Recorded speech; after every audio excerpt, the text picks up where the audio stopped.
লেখাটি পরে শৈলের রুমটা দাঁড়িয়ে গেছে ভাই। কয়েক মিনিট চাচ্ছি তোমাদের কাছে, আশা করি তোমরা পুরো গল্পটা শুনবা আর শেয়ার করে অন্য আরেকজনকে দেখার সুযোগ করে দিবা। জান্নাতীরা নিজ নিজ গ্রহে অবস্থান করবেন, এমন সময় দরজায় কেউ কড়া নাড়বে। দরজা খুলে দেখবেন একজন ফেরেশতা দাঁড়িয়ে আছে। তিনি বলবেন, চলো আল্লাহ তাআলার সাথে দেখা করে আসি। তিনি তখন খুব উল্লাসিত হয়ে বের হয়ে দেখবেন খুব সুন্দর একটা বাহন তার জন্য উপস্থিত। বাহন ছুটে চলবে খুব নয়নাভিরা মাঠ দিয়ে, যা স্বর্ণ আর মণিমুক্তা দিয়ে খচিত, পিলারে সাজানো। জান্নাতীরা খুব পরিতৃপ্তি নিয়ে ছুটবে। এমন সময় আলো দেখবে, আলোর পর আলো আরো। জান্নাতীরা তখন উল্লাসিত হয়ে ফেরেশতাদেরকে জিজ্ঞাসা করবেন, আমরা কি মহান আল্লাহকে দেখছি? তখন ফেরেশতা বলবেন, না, আমরা সেই পথে ছুটছি। হঠাৎ জান্নাতীরা শুনবেন গায়েবী আওয়াজ, আসসালামু আলাইকুম ইয়া আহলাল জান্নাত। আল্লাহ সুবহানাহু সালাম দিচ্ছেন জান্নাতীদের। খুবই আবেগময় হবে সেই মুহূর্তটা। আল্লাহু আকবার। আল্লাহ সুবহানাহু তাআলার জবাবে তখন জান্নাতীরা বলবেন, আল্লাহুম্মা আনতাস সালাম ইয়া মিনকাস সালাম তাবারাকতা ইয়া জাল জালালি ওয়াল ইকরাম। হে আল্লাহ, আপনি মহান, আপনি শান্তিময় এবং আপনার হতেই শান্তি বর্ষিত হই। আপনি রহমতময়, হে আল্লাহ, আপনি সম্মানের অধিকারী। তখন আল্লাহ তাআলা জিজ্ঞাসা করবেন, তোমরা কি খুশি? তোমরা কি সন্তুষ্ট?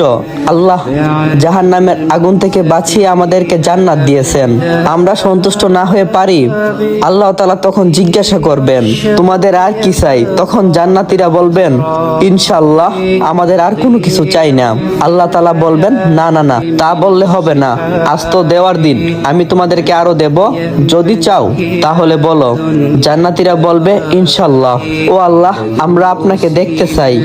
আল্লাহ তাআলা তখন পর্দা সরিয়ে দেবেন, সৃষ্টি এবং স্রষ্টা মুখামুখি।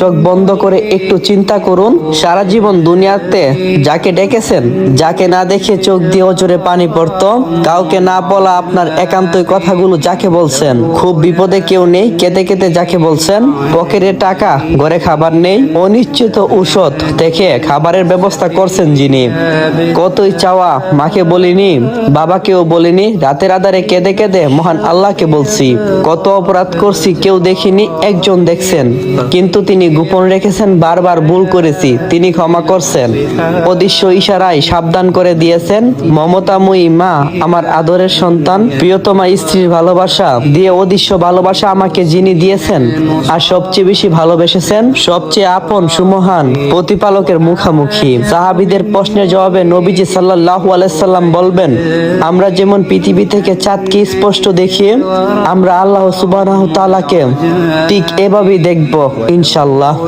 আল্লাহকে দেখা জান্নাতীদের সবচেয়ে বড় নিয়ামত। ইয়া আল্লাহ, স্বল্প সংখ্যক সেই মহান সৌভাগ্যবানদের তালিকায় আমার নামটা যোগ করে দিন, আমিন। জোর করব না। যদি ইসলামিক এই গল্পটা আপনার কাছে ভালো লাগে তাহলে আপনি আপনার বন্ধুদেরকে শেয়ার করতে পারবেন। আর মহানবী হযরত মুহাম্মদ সাল্লাল্লাহু আলাইহি সাল্লাম বলেছেন, যে ব্যক্তি আমার কোনো হাদিস শুনছে অতঃপর অন্যের কাছে শেয়ার করে দিয়েছে, তার জন্য মৃত্যুর পর রয়েছে সেই জান্নাত। সবাই বলি আমিন। আসসালামু আলাইকুম এভরিওয়ান। তো কেমন আছো তোমরা? আশা করি আল্লাহর রহমতে